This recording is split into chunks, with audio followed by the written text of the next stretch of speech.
નમસ્કાર દર્શક મિત્રો, હું દિવ્યાંશી લાઈવ ભરૂચ ન્યૂઝમાં તમારું હાર્દિક સ્વાગત કરું છું. નિહાળી આજના સમાચાર.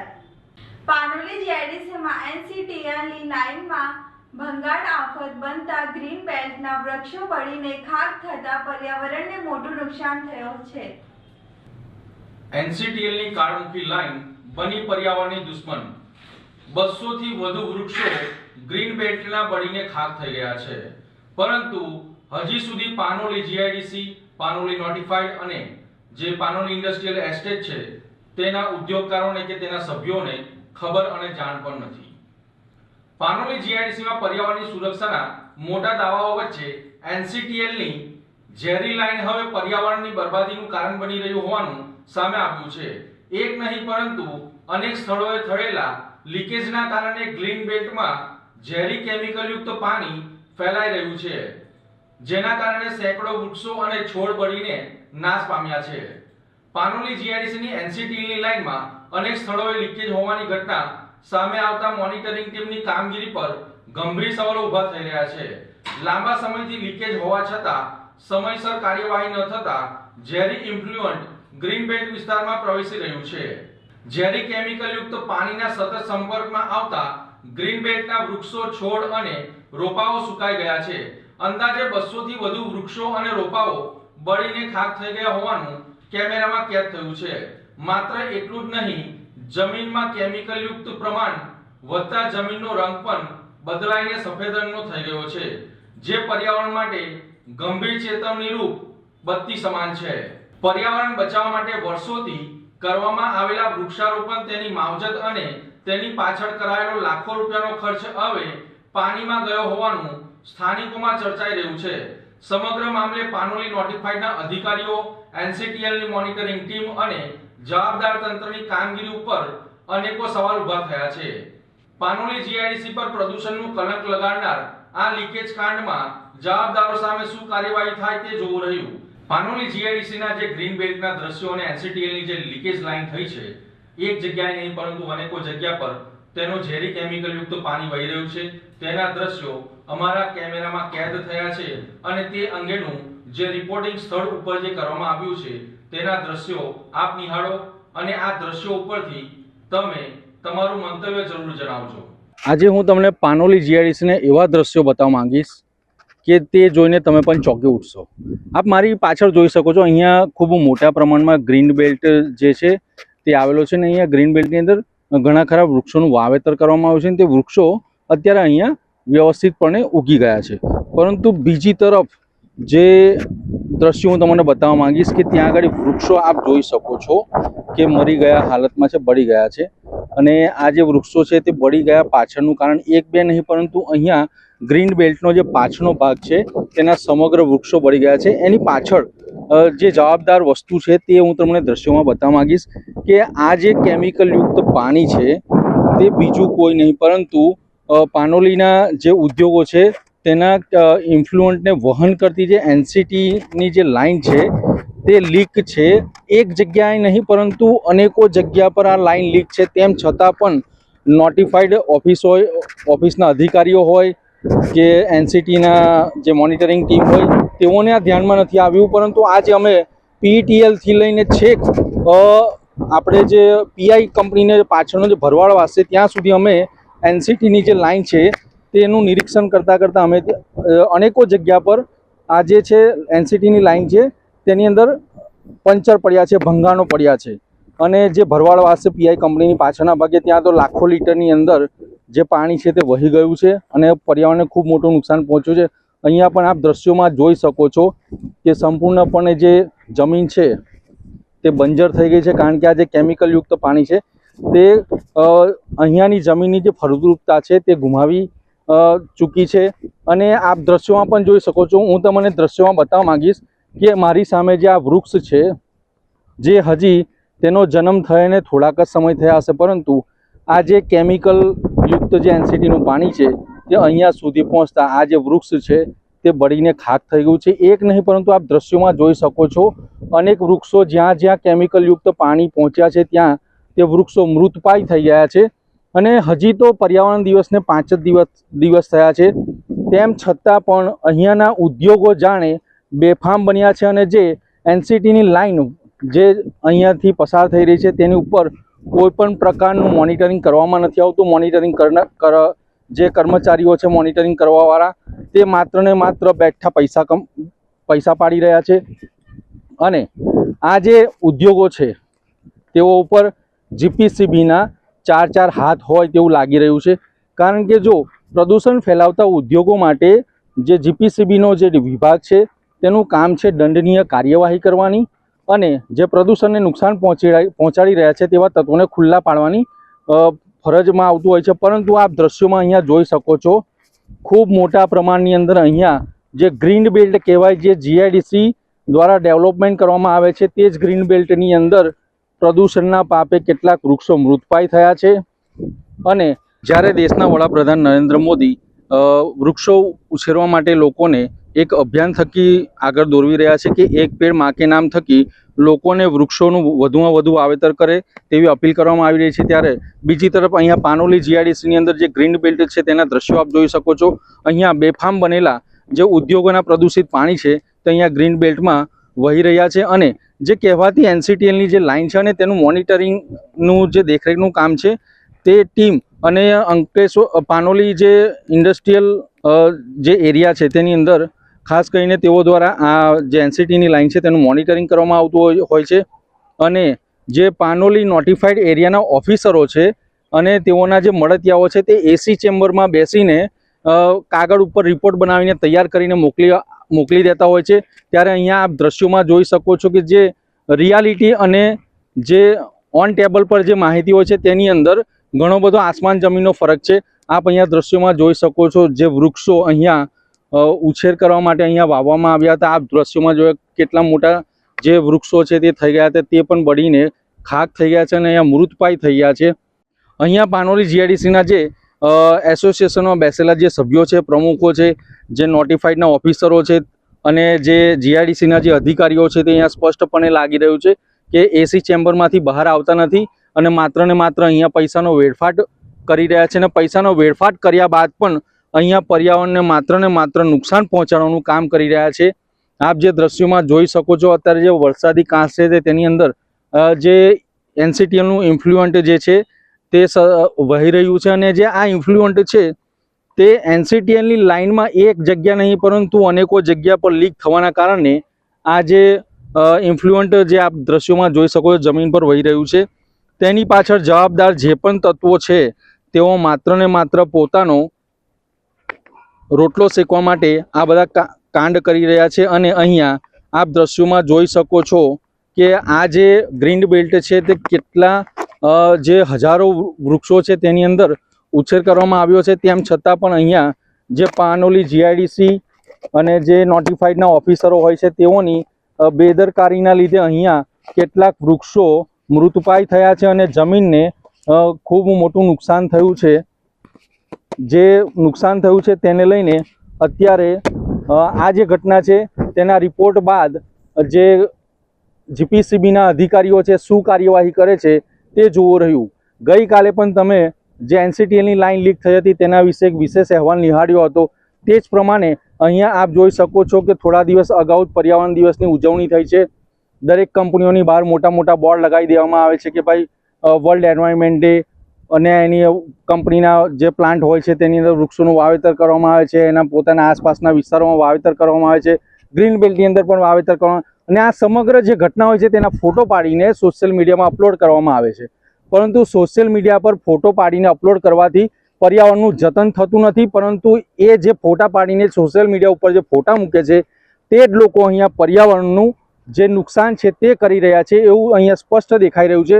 એટલે જે સોશિયલ મીડિયા ઉપર જે ફોટો મૂકતા જે ઉદ્યોગપતિઓ છે તેઓને અહીંયા હું સ્પષ્ટ કહેવા માગું છું કે જ્યારે ફોટો મૂકો છો ત્યારે જમીન પર ઉતરીને એકવાર તમે પણ નજર મારી જુઓ કે અહીંયા કેટલી ફળદ્રુપ જમીન છે અને તેને તમારા ઉદ્યોગો દ્વારા કેટલું નુકસાન પહોંચાડવામાં આવી રહ્યું છે. જો આવું ને આવું રહેશે તો અહીંયા પાનોલી જીઆઈડીસીના આસપાસના જે વિસ્તારો છે તેની જે જમીન છે બંજર બની જશે, તેના ભૂગર્ભ જળ છે તે ખરાબ થઈ જશે, લોકોને પીવા લાયક પાણી પણ નહીં મળે, એવો પણ સમય આવી શકશે ટૂંક સમયની અંદર. તેથી કરીને આવા જે બેફામ બનેલા ઉદ્યોગકારોને જે વિભાગો છે જેઓની દેખરેખની અંદર એનસીટીની લાઇન આવતી હોય છે તેવા લોકો ઉપર કડકમાં કડક અને દંડનીય કાર્યવાહી કરવામાં આવે તેવી લોકો માંગ કરી રહ્યા છે. Yogesh Patel, live Bharuch news channel, Panoli. તો મિત્રો, આવતીકાલે NCTL પાનોલી અને નોટિફાઈડ સંબંધિત વિભાગોની જવાબદારીની પોલમપોલ અંગે વધુ એક સમગ્ર અહેવાલનો એક ખુલાસો કરતો રિપોર્ટ તમારી સમક્ષ લઈને આવીશું. ત્યાં સુધી જોતા રહો લાઈવ ભરૂચ ન્યૂઝ ચેનલ. નમસ્કાર. નમસ્કાર દર્શક મિત્રો, હું દિવ્યાંશી લાઈવ ભરૂચ ન્યૂઝમાં તમારું હાર્દિક સ્વાગત કરું છું. નિહાળી આજના સમાચાર. નગરપાલિકા કર્મચારીઓ માનવતા ભૂલી હેવાન બન્યા. ટોપલામાં ફ્રૂટ ફળો કચરાની ગાડીમાં નાખતા મામલો ગરમાયો હતો. અંકલેશ્વર 3 રસ્તા ખાતે આવેલ શાકભાજી માર્કેટમાં વર્ષોથી શાકભાજી વેચાણ કરી પોતાના પરિવારનું ભરણ પોષણ કરતી ગરીબ, શ્રમિક, વિધવા અને નિરાધાર મહિલાઓ સાથે સ્થાનિક નગરપાલિકા તંત્ર દ્વારા કરવામાં આવતી હેરાનગતિ અને અમાનવીય વર્તન સામે અંકલેશ્વરના એડવોકેટો, મહિલા આગેવાનીઓ તથા સામાજિક આગેવાનો દ્વારા ઉગ્ર વિરોધ વ્યક્ત કરવામાં આવ્યો હતો. આ પ્રસંગે રજૂઆત કરવામાં આવી હતી કે અંકલેશ્વર 3 રસ્તા વિસ્તાર ખાતે આવેલ હાલનું શાકભાજી માર્કેટ શહેરની વધતી વસ્તી અહીં દિવસભર ભારે વાહન વ્યવહાર રહે છે, જેના કારણે ટ્રાફિકની સમસ્યાઓ સર્જાય છે. પરંતુ આ સમસ્યાનું મૂળ કારણ ગરીબ મહિલાઓ નથી, છતાં વર્ષોથી ત્યાં મહેનત કરીને રોજીરોટી કમાતી મહિલાઓને જ વારંવાર નિશાન બનાવવામાં આવે છે. રજૂઆતમાં જણાવ્યું હતું કે આ મહિલાઓ પૈકી ઘણી વિધવા, નિરાધાર તથા પરિવારની એકમાત્ર કમાઉ સભ્ય છે. તેઓ સવારથી સાંજ સુધી તડકો, વરસાદ અને પ્રતિકૂળ પરિસ્થિતિમાં મહેનત કરીને પોતાના બાળકો અને પરિવારનું ભરણ પોષણ કરે છે. તેમ છતાં પાલિકા તંત્ર દ્વારા તેમને વારંવાર સ્થળ પરથી હટાવવા, ધંધો બંધ કરાવવા તથા માનસિક દબાણ ઊભો કરવાની કાર્યવાહી કરવામાં આવતી હોવાના આક્ષેપો કરવામાં આવ્યા હતા. આગેવાનશ્રીઓ જણાવ્યું હતું કે જો હાલની શાકભાજી માર્કેટની જગ્યા શહેરની જરૂરિયાત મુજબ અપૂરતી હોય તો તંત્રએ તેનું યોગ્ય વિશાળ અને સુવ્યવસ્થિત સ્થળે સ્થળાંતર કરવું જોઈએ. પરંતુ માર્કેટનું સ્થળાંતર કરવામાં આવે તો વર્ષોથી ત્યાં શાકભાજી વેચાણ કરતી ગરીબ, શ્રમિક, ફરી મહિલાઓના હિતોનું રક્ષણ કરવું તંત્રની પ્રથમ ફરજ બને છે. નવી જગ્યા પર આ મહિલાઓને પ્રાથમિકતા ધોરણે બેસવાની વ્યવસ્થા તથા કાયદેસર રોજગારી તક આપવામાં આવે તેવી પણ માંગણી કરવામાં આવી હતી. વધુમાં જણાવ્યું હતું કે સરકાર એક તરફ મહિલા સશક્તિકરણ, સ્વરોજગાર અને ગરીબ કલ્યાણની વાત કરે છે, ત્યારે બીજી તરફ મહેનત કરીને જીવન ગુજારતી મહિલાઓને હેરાન કરવામાં આવે તો દુર્ભાગ્યપૂર્ણ બાબત છે. ગરીબ મહિલાઓને રસ્તા પરથી હટાવવી સરળ છે, પરંતુ તેમના પરિવારના ભરણ પોષણની જવાબદારી કોણ લેશે તે પ્રશ્નનો જવાબ પણ તંત્રોએ આપવું પડશે.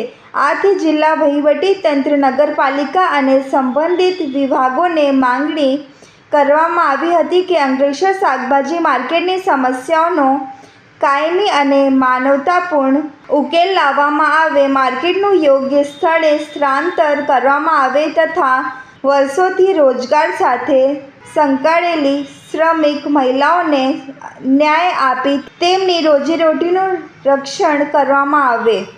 મારું નામ મંજુબેન છે. હું 3 રસ્તા માર્કેટમાં 12-13 વર્ષથી શાકભાજીનો, ફ્રૂટનો વેચાણ કરું છું. અમને 8 તારીખથી 3 રસ્તા માર્કેટે ઉઠાવી દેવામાં આવેલા છે. એવું કીધું કે તમે અહીંયા બેસવાનું નહીં, તો અમને 3 દિવસથી હેરાનગતિ થાય છે. અમે ઘણી બધી બહેનો છે જો આની પર આપણે જીવન અઢળશે, એટલે અમે એવું કહેવા માંગીએ કે હવે અમારું આનો શું કરવું, કંઈ નિકાલ નથી, એ લોકો બેસવા દેતા નથી. એટલે હવે કેવું છે કે આટલા બહેનો અમારા 3 દાડાથી અમે બેસેલા પણ છે, પણ હવે એને કરીએ શું એ કોઈ અમને કહેતો નથી. એ લોકો એવું કહે કે અહીંયા ઉઠી જાઓ, ના એ લોકો નગરપાલિકાના માણસો આવીને છત્રી એવું બધું અમારું નાખી દે છે, બેસવા દેતા નથી અમને. 3 દિવસ થઈ ગયેલા છે, એટલે અમે આ એપ્લિકેશન રજૂઆત કરવા આવેલા છે. અમારો આ લોકો નમ્ર વિનંતી છે કે અમને કંઈ બેસવા દો કે કઈ જગ્યા કરી આપો, કે પછી આ માર્કેટ આખી જાય નાની રસ્તામાં લોકો ટ્રાફિકના સમસ્યા જે એ લોકોને કહીને અમને ઉઠાડે છે ત્યાં, તો ટ્રાફિકની સમસ્યા તો સાહેબ દરેક જગ્યા પર છે. માર્કેટના લીધે છે, લોકો બહારથી પાર્કિંગ કરવા આવે છે તેના માટે પણ ટ્રાફિક થઈ જાય છે. અમુકને અમે કહીએ છીએ કે અહીંયા તમે પાર્કિંગ ન કરો, પણ કોઈ અમારી વાત સાંભળવા રાજી નથી. હવે અમે દુકાન જોઈએ કે પછી કોઈને પાર્કિંગ કરવા એવું જોઈએ.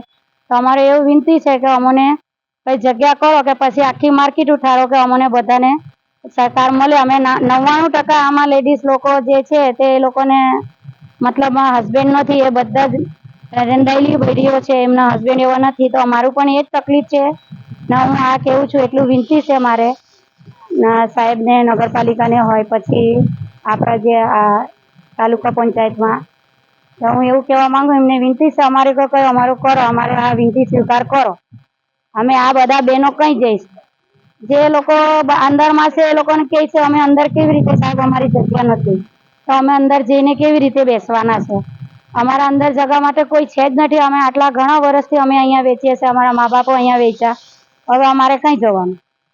ભરૂચની જામા મસ્જિદના વિવાદમાં મુસ્લિમ સમાજ દ્વારા કલેક્ટરને મસ્જિદ હોવાના પુરાવા રજૂ કરવાની તૈયારી પણ દર્શાવી છે. ભરૂચની જામા મસ્જિદના મૂળ સ્વરૂપ અંગેના વિવાદને લઈને મુસ્લિમ સમાજે જિલ્લા કલેક્ટરને આવેદનપત્ર પાઠવ્યું છે. મુસ્લિમ સમાજના આગેવાનો અને પ્રતિનિધિઓએ જિલ્લા કલેક્ટર કચેરીએ પહોંચ્યા હતા અને જણાવ્યું હતું કે વિવાદિત સ્થળ મસ્જિદ જ છે. સમાજના પ્રતિનિધિઓએ દાવો કર્યો હતો કે તેમની પાસે મસ્જિદ હોવાના પૂરતા પુરાવા છે અને જરૂર પડીએ તે સંબંધિત તંત્ર સમક્ષ રજૂ કરવામાં આવશે. મુસ્લિમ અગ્રણી અબ્દુલ કામઠીએ જણાવ્યું હતું કે જામા મસ્જિદ ઐતિહાસિક રીતે મસ્જિદ રહી છે અને ભવિષ્યમાં પણ મસ્જિદ તરીકે જ રહેશે. તેમણે સમાજમાં શાંતિ અને સૌહાર્દ જળવાઈ રહેશે તે માટે અપીલ પણ કરી હતી.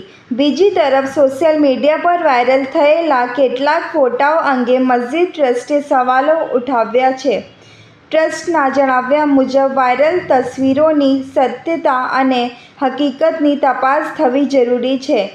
મુસ્લિમ સમાજે તંત્ર સમક્ષ માંગ કરી છે કે જો કોઈ વ્યક્તિ અથવા જૂથ દ્વારા ભ્રામક ફોટાઓ વાયરલ કરીને અફવાઓ ફેલાવવામાં આવી રહી હોય તો તેમની સામે કાયદેસરની કાર્યવાહી કરવામાં આવે. હાલ સમગ્ર મામલો ચર્ચાનો વિષય બન્યો છે, ત્યારે આગામી તારીખ 15મી જૂનના રોજ સંત સમિતિ દ્વારા પણ રેલી કાઢી કલેક્ટરને આવેદનપત્ર પાઠવવાના કાર્યક્રમની જાહેરાત કરાઈ છે. આજ રોજ તારીખ 11/6/2026 અને ગુરુવારના રોજ ભરૂચ ઐતિહાસિક જામા મસ્જિદના તમામ ટ્રસ્ટીઓ, અલગ અલગ સંસ્થાઓમાંથી આવેલા જમિયત ઉલમાએ હિન્દ છે, ઇકરા છે, તમામ તંજીમો અહીંયા મોજૂદ છે. મૌલાના અમારા કુરેશી પ્રેસિડેન્ટ સાહેબ બી મોજૂદ છે અને આજે અમે કલેક્ટર સાહેબને એક અપીલને માંગ કરવા આવેલા છે કે અમારો જે જામા મસ્જિદનો દરવાજો અનલીગલી રીતે બંધ કરેલો છે, કોઈ પણ જાતની નોટિસ કે પુરાવા વગર બંધ કરેલો છે, એને તાત્કાલિક ખોલવામાં આવે. જે લોકો ભોંય તળિયામાં ખોટી રીતે ઉતાર્યા અને પુરાતત્વ વિભાગના નિયમોનું ઉલ્લંઘન કરીને વિડીયો ખોટા વાયરલ કરી અને ખોટી હુમર ચલાવ્યું એની સામે પણ ફોજદારી રાહે કાર્યવાહી કરવામાં આવે. અને જે નાગરાજ બાબા જે છે મહારાષ્ટ્રથી આવી અને ભરૂચ શહેરની શાંતિ દોરવાનો જે પ્રયત્ન કરે છે, આ શહેર શાંતિપ્રિય શહેર છે, ભાઈચારો એકતાનું શહેર છે. એને જે 15 તારીખે 5 થી 6 હજાર લોકો ભેગા કરવાનું જે આહવાન કરેલું છે એની સામે પણ કાયદેસરની કાર્યવાહી કરવા માટે અમે આજે જુમ્મા મસ્જિદના તમામ ટ્રસ્ટીઓ અને આગેવાનો આવી અને કલેક્ટર સાહેબને માંગ કરી કે આ તમામની સામે FIR દાખલ કરવામાં આવે અને જે કોઈ લોકો શહેરની શાંતિ દોરે એમની સામે કાયદેસરની કાર્યવાહી કરીને મુસ્લિમ સમાજ ન્યાય અને જસ્ટિસ મળે એના માટે આવેલા છે. પુરાતત્વ વિભાગ, આ પુરાતત્વ વિભાગની નૈતિક જવાબદારી આવે છે અને અમને ગઈકાલે પુરાતત્વ વિભાગમાં અમે જઈને આવ્યા, કમ્પ્લેન આપીને આવ્યા. એમને જ અમને કમિટમેન્ટ આપેલું છે કે આ તમામની સામે કાયદેસરની કાર્યવાહી થશે અને ફોજદારી રાહે કાર્યવાહી થશે. અને હું તમામ સમાજના લોકોને પણ અપીલ કરું છું, આ જામા મસ્જિદ છે, રહેશે ને તા કયામત સુધી અલ્લાહનું ઘર જ રહેશે ને મસ્જિદ રહેશે એવી મુસ્લિમ સમાજ આજે ખાતરી આપે છે. ચિકદા ખાતે એક પેડ માં કે નામ અભિયાન અંતર્ગત ધારાસભ્ય ચૈતર વસાવાની ઉપસ્થિતિમાં ભવ્ય વૃક્ષારોપણ કાર્યક્રમ યોજાયો.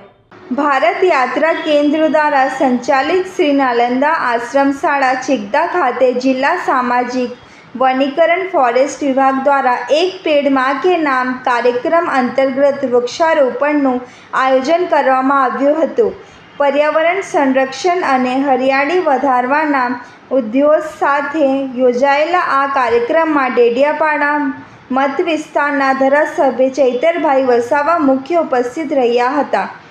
ઉપરાંત નર્મદા જિલ્લા પંચાયતના પ્રમુખ અંજનાબેન અનિરુદ્ધભાઈ, ન્યાય સમિતિના અધ્યક્ષ શકુંતલાબેન દેવેન્દ્રભાઈ, નર્મદા જિલ્લા પંચાયતના ઉપપ્રમુખ દેવેન્દ્રભાઈ, ચિકદા તાલુકા પંચાયતના પ્રમુખ રમેશભાઈ વસાવા, તાલુકા પંચાયતના સભ્ય હસમુખભાઈ વસાવા, કુંડલિયાબાગ તાલુકા પંચાયતના સભ્ય સુમિતભાઈ વસાવા તેમજ ચિકદા ગામના સરપંચ લતાબેન ઉપસ્થિત રહ્યા હતા.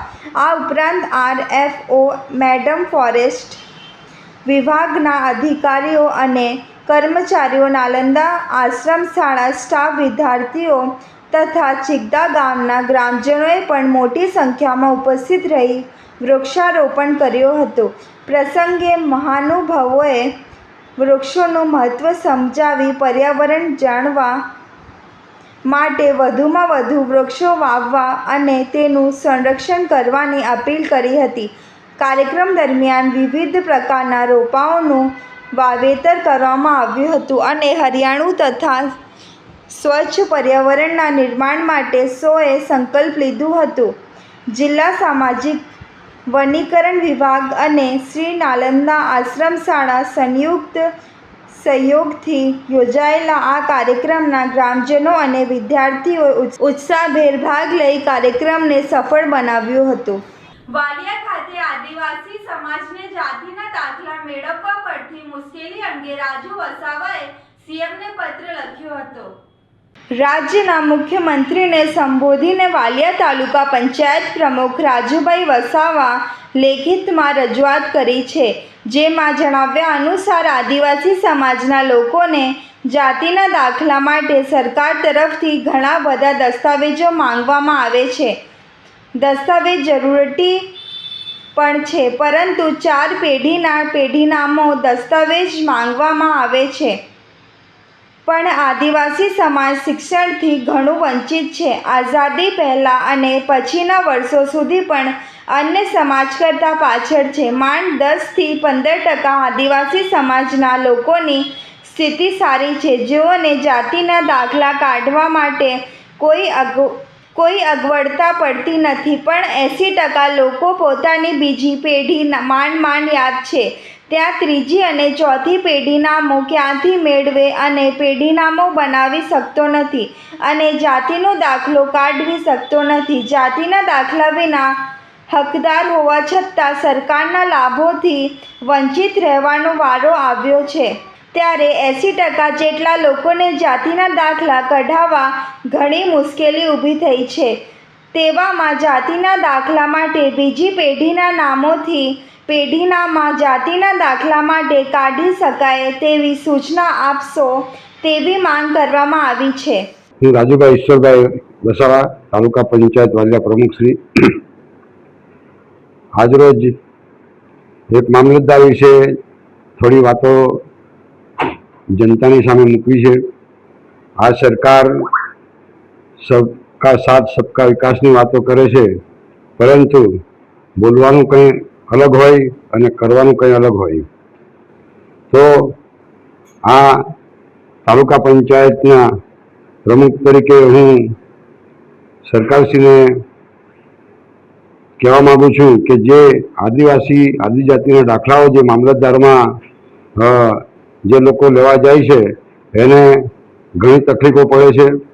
હાલમાં જ સ્કૂલોમાં અને આ ખેતી લગતા જે બિયારણમાં આદિવાસીઓના દાખલા માંગવામાં આવે છે, પરંતુ 2-3 મહિનાથી આ દાખલાઓ મામલતદાર કચેરીમાં પડ્યા રહે છે અને કાઢી આપતા નથી. પરદાદા સુધી જે પેઢીનામાની વાતો કરે છે, તો હું આ સરકારને કહેવા માગું છું કે તમે સબકા સાથ સબકા વિકાસની વાતો કરે છો, તો આ મામલતદાર, કલેક્ટર અને અમને સૂચના કરો કે જે આદિવાસી ખરેખર વર્ષોથી અનાદિથી અહીંયા વસેલા છે, એમને તમે આટલું બધું હેરાન શા માટે કરો છો?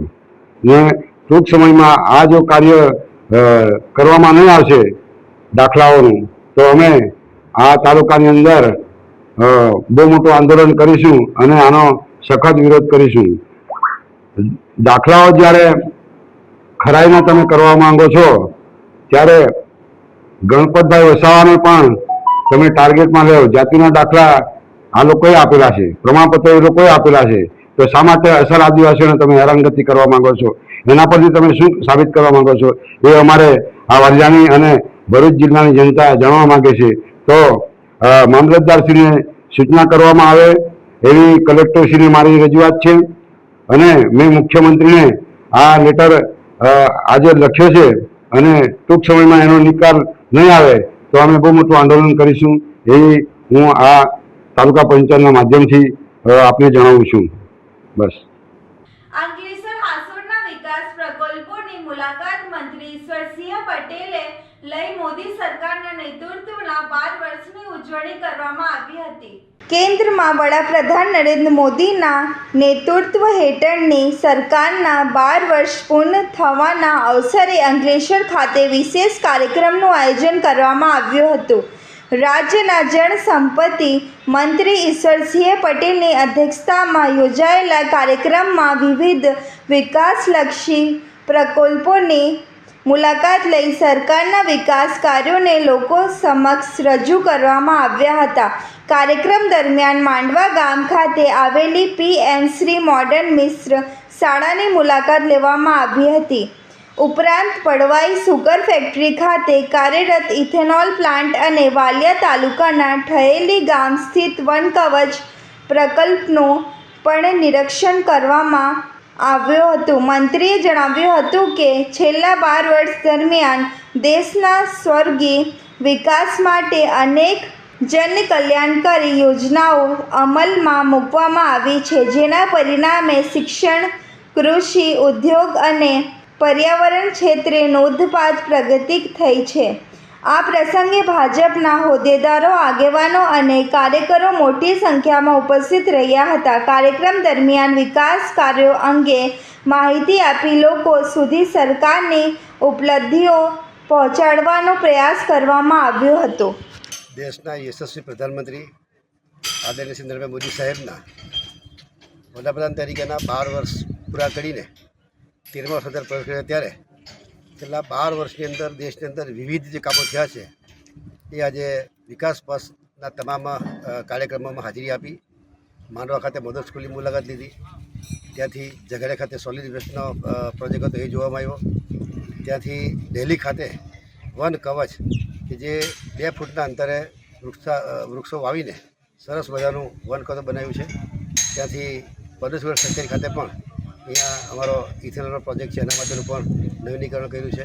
સાથે સાથે ટર્બાઇન છે, ટર્બાઇનની અંદર પણ નવીનીકરણ કર્યું છે અને સુગર ફેક્ટરીના મિલની અંદર પણ એક્સપાન્શન કર્યું છે. ત્યારે કેન્દ્ર સરકારની પણ વિવિધ યોજનાઓ દ્વારા અમને સહાય પણ મળી છે અને જોઈએ છે કે છેલ્લા આ પ્રોજેક્ટની વાત કરીએ અમારી ઇથેનોલ પ્રોજેક્ટની, જ્યારે આદરણીય પ્રધાનમંત્રી જ્યારે ગુજરાતના મુખ્યમંત્રી હતા ત્યારે 2007ની સાલની અંદર આ અમારા ઇથેનોલ પ્લાન્ટનું ખાતમુહૂર્ત કરવામાં આવ્યા હતા અને 1 વર્ષ પછી 2008ની અંદર હાલના પ્રધાનમંત્રી શ્રી જ્યારે ગુજરાતના મુખ્યમંત્રી હતા ત્યારે એમણે લોકાર્પણ કરવામાં આવ્યું હતું. ત્યારે મોદી સાહેબને ખૂબ ખૂબ શુભેચ્છાઓ પાઠવીએ છીએ. એમનું આ હતા આજના સમાચાર. નવા સમાચાર સાથે ફરી મુલાકાત લઈશું. ત્યાર સુધી જોતા રહો લાઈવ ભરૂચ ન્યૂઝ. નમસ્કાર.